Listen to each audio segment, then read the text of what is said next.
Okay, so kanina nagbigay tayo ng example of differentiation using the formal definition of derivative, yung may limit, no? Pero sometimes in our computations, mas maganda kung hindi yun yung gagamitin natin. So dito, itong tinatawag nating differentiation rules, it helps us to differentiate without using yung limit definition. So, yung una sa mga differentiation rule na tinatawag natin is this. If you want to get the derivative of a constant function, yung derivative nun is just 0. Next is what we call the power rule. If your f is of the form x raised to n, where n is any rational number, then the derivative of f is given by this. Binababa natin yung exponent na n, and then magmaminus tayo ng 1 dun sa exponent. So again, yung f mo dapat para mag-work to, kailangan ang itsura ay x lang, wala siyang katabing constant, and then naka-raise yun sa isang constant n. Power rule. Next, let's say your function is of the form c times g of x for some constant c. Then to get the derivative of f, isang tabi mo muna yung c, and then you get the derivative of g.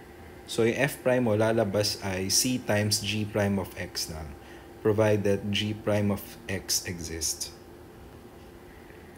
And then sum rule. So dito yung h natin, ang itsura niya ay sum ng sum or difference. So f of x plus or minus g of x. Then to get the derivative of h, you just get the sum or difference of the derivatives of f and g. So parang sinasabi dito most of the time, the derivative of the sum is the sum of the derivatives. So the derivative of h, which is the sum, is the sum of the derivatives of f and g. So kaya dito f prime, g prime. Provided na nag-exist yung mga derivatives na yan. Okay, medyo appetizer lang yung kanina. Yung medyo mas mahirap makabisado for sum is yung product rule.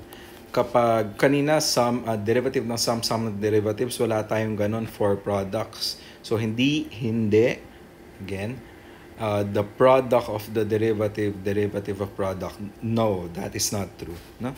So dito medyo mas komplikado ng onte. So paano lang natin maalala ito? Let's say your function h of x is of the form f of x times g of x. Yung ginagawa ko dito, para kunwari si f siya yung pinapangalanan kong left function, si g of x siya yung pinapangalanan kong right function. So the derivative of h is given by left, so si f of x, d right, so derivative of the right function, g prime of x, plus right, so yung g of x, times d left, so yun yung f prime of x natin. So again, that is left d right plus right d left, provided na nag-exist yung f prime at saka g prime natin. So that is your product rule. But wait, there's more. For quotient, medyo mas komplikado pa siya na onte. Let's say h of x is f of x over g of x, where g of x is of course non-zero.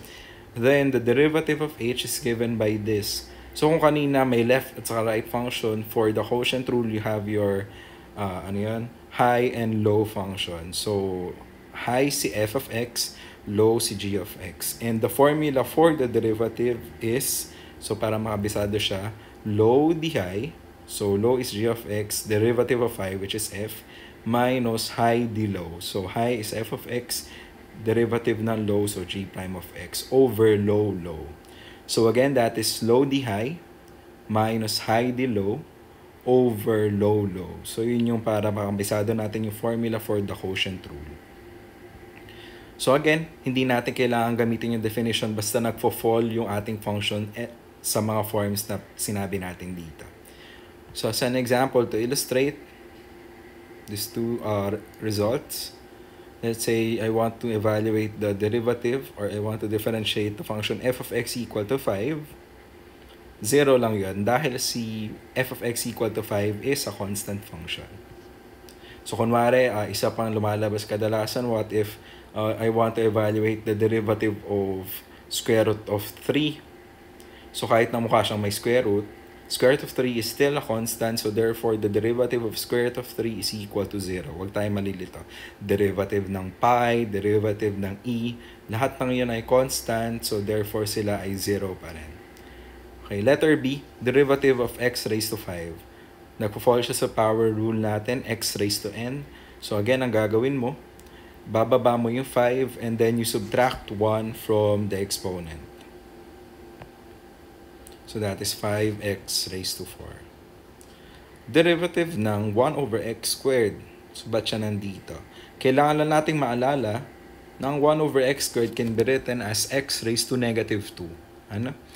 So, pwede mo ulit gamitin yung power rule mo. Ibaba mo yung negative 2 and then you subtract 1 from the exponent. Kaya siya ganyan. And then ibalik mo lang sa fraction form. Pwede hindi na. Pero sometimes nire-require ito. Gamitin naman natin itong theorem na to. So yan, sabi ko kanina to use power rule, kailangan x raised to something. Paano kung may katabi na? So 3 times x squared. So to get the derivative of this function, pwede mong parang ilabas yung 3 muna sa picture. So you get the derivative of x squared, then that is parang masasagot mo na using power rule. So 3 times 2x, so that's equal to 6x. How about this one? The derivative of quantity 2x raised to 5. Hindi dito automatically pwedeng gamitin si power rule kasi again, kailangan x lang yung nasa loob ng exponent. So what we do is distribute natin yung exponent. So 2 raised to 5 is 32 and then x raised to 5 and then we proceed as in letter A. So ibaba mo yung 5 and then subtract 1 from the exponent. Simplifying, we get this. And again, as a note, kadalasan error ito, hindi mo ibababa yung diretso yung 5 natin, no? Tapos ito na kagad yung sagot mo. Pwede yan gawin later on, pero may kulang na step dito. Pagdating yung chain rule, dun siya i-discuss. And then yung sum, derivative ng sum ay sum ng derivatives. Let's try to give an example. So dito mas komplikado pa ng onting expression sa atin kasi we allow sums or differences. So let's say the derivative of x squared plus 3x. So you split the sum. Derivative ng x squared is 2x. Derivative ng 3x is 3. So again, that is derivative kasi ng x ay 1, x raised to 1 minus 1, x raised to 0. So mawawala na yan. How about this? Letter B. So derivative of this is split natin into 3 parts. So ang derivative ng 2x raised to 4 ay 8x cubed minus, how did we get this? Ang nangyayari dyan ay, so yung 4 over 5 is a constant, ilabas mo siya sa picture, you are just dealing with the derivative of square root of x and kinompute na natin yung kanina na 1 over 2 square root of x. Kung makalimutan mo yon, i-treat mo lang yung square root of x as x raised to 1/2 and then you use power rule. So it's either kabisado mo yung derivative ng square root of x or you treat it as x raised to 1/2. And then yung last, bakit nag-equal na tayo agad? Kasi yung last, derivative na 7, it is a constant, so therefore yung derivative is equal to 0. And then you just simplify. And then now we use yung product rule na tinatawag natin. Ano ulit yung kailangan kabisado? We have the left function and the right function. So left d right plus right d left.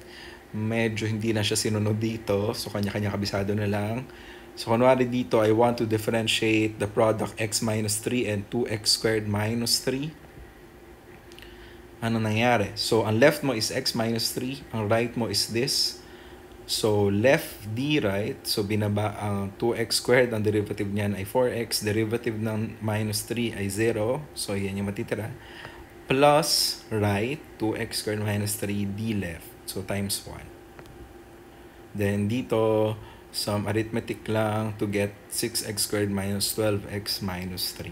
Sometimes, sa akin, okay na yun nasa pinakataas, pero sometimes kasi may pwede pa kang i-factor out. So, mas magandang makita itong 6x squared minus 12x minus 3. Letter B, we want to differentiate this expression. Product pa rin siya. Okay, take note, then ginagamit natin yung iba't ibang notation for the derivative to familiarize. So, anong ginagawa natin? Left, d right.